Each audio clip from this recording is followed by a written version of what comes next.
That right there is the new 2019 BMW X4. It's a slightly more premium, slightly more sporty variant of the X3 that has a sloped down roof, kind of like the BMW X6. We're going to drive it for the first time today.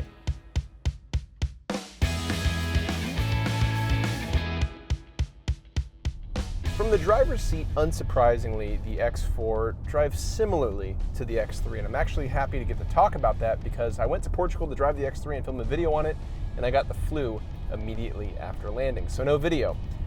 But I've since reviewed that vehicle, and I'm driving this car for the first time, and the similarities are very easy to spot. The dash looks identical, forward visibility is excellent.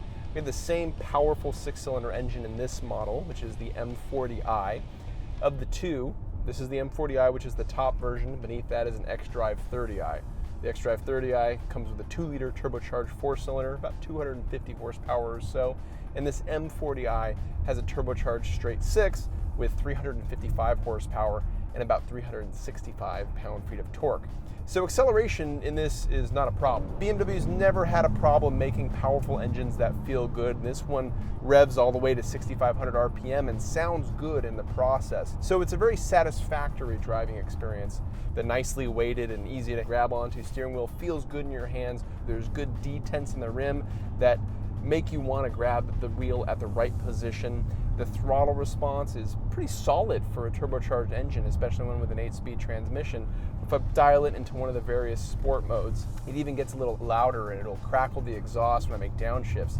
Take a listen to this.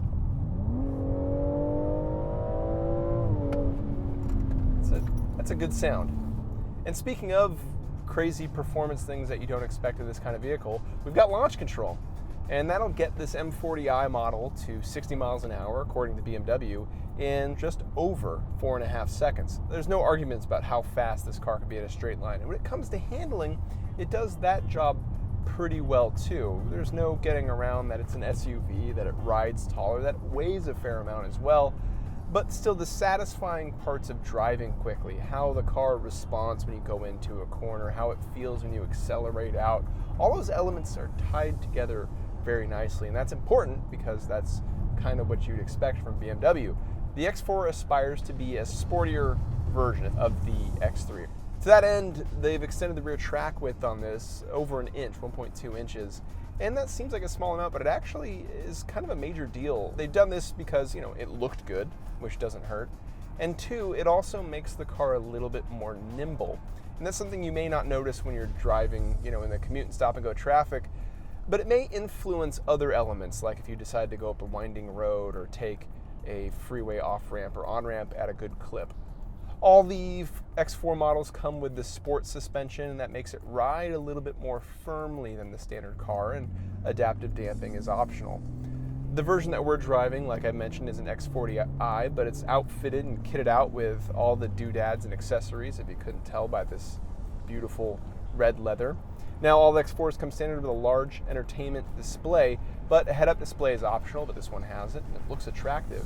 What I like about this new generation of X3 and X4 is this large digital gauge cluster. It's interesting because it's definitely a digital screen, but they've worked in the surrounds of the gauges. Those are actual fixed elements. You can reach out and touch them, even though the screen behind them can change to whatever. We've also got some sportier seats in this. They have a little bit more aggressive side bolstering, and that's to make you, help you sit in place. Now, let's talk about the rear hatch. The rear window is a lot smaller than it is on the X3, and the rear headrests impinge upon the visibility as well. We have tall side view mirrors, which help, and we have a suite of safety equipment, including rear view camera, top view camera, all that stuff as well. But visibility could be a concern to some people who are more sensitive to that than not. This X4, which is outfitted with all the sporty elements, does the sporty driving stuff right, which is exactly what you'd hope. But let's talk about what happens to the back seat.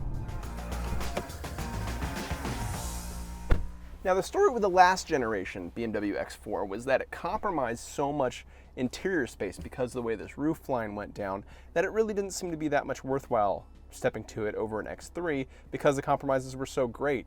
Now, because this generation X3 and consequently this generation X4 are so much bigger than those vehicles, there are still compromises, but the space remains pretty usable, I gotta say.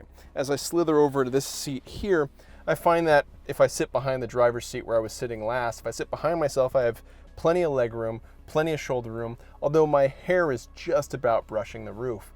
If you have any taller passengers, taller than 5'10", or passengers with, big torsos, their heads might be in the roof.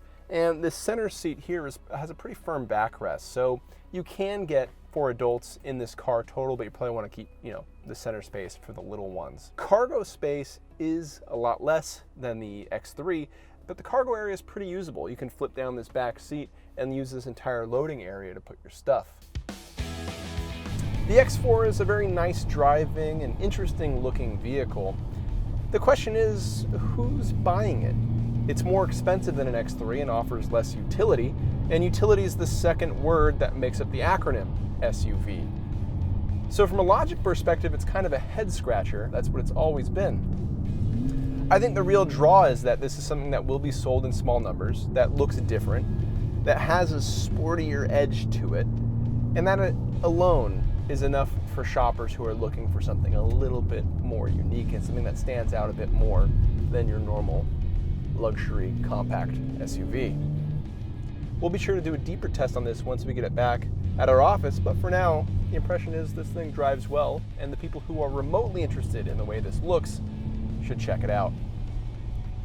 If you like what you saw, keep it tuned right here, and be sure to visit Edmunds.com.